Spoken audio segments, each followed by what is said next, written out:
xilli abaaro xooggan ay ka jiraan guud ahaan dalka Soomaaliya gaar ahaan gobolka Cayn oo ay si ba'an abaaruhu u saameeyeen ayaa maanta waxaa dadweynaha ku dhaqan magaalada Buuhoodle ee xarunta gobolka Cayn ay sameeyeen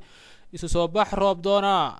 dadweyne tiro badan oo kamid ah bulshadeynta Buuhoodle ayaa isugu soo baxay garoonka lagu ciyaaro kubadda cagta ee magaalada Buuhoodle halkaas oo la uga bariyeen inuu raxmad degdeg ah u shubo dadweynaha oo garoonka kubadda cagta ku tukaday laba ragcadood oo salaad sunno ah ayaa waxa halkaasi ay eeba uga bariyeen inuu raxmadkiisa siiyo qaar kamid ah isimadii ka qayb galay tukashada ayaa halkaasi duco ka soo jeediyay ilaahu rabbi raxmadda noo deji ilaahu raxmadda noo deji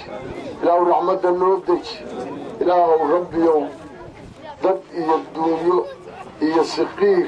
iyo ciroole iyo intii aad ummadda ugu naxariisan jirtay baan ugu jirtay ilaahu noo naxariiso ilaahu intaad ugu naxariisan jirtay bini aadamka baan ugu jirtay iyo xawayaankaba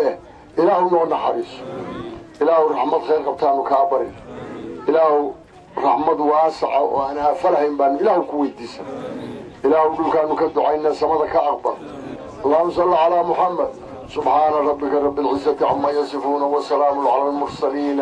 والحمد لله رب العالمين فتقبل إجابة إله نقاد خلقات إله أولاد النبد نوجد بدل إله أولاد النبد نوجد بدل إله أبارت برواقي الرعب نوجد بدل إله العلك مدر قيب عسود دق إله نقسي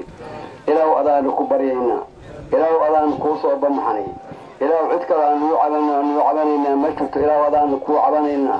إله دباتونك نقد القاد إله كو أدونك نقد القاد إله كو آخرنا إله ونقى إلهي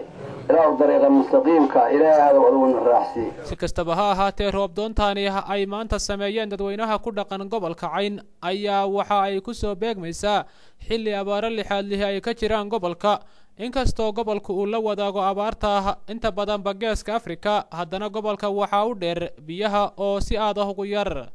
Khadar Cawl Ismaaciil telefishinka Universal magaalada Buuhoodle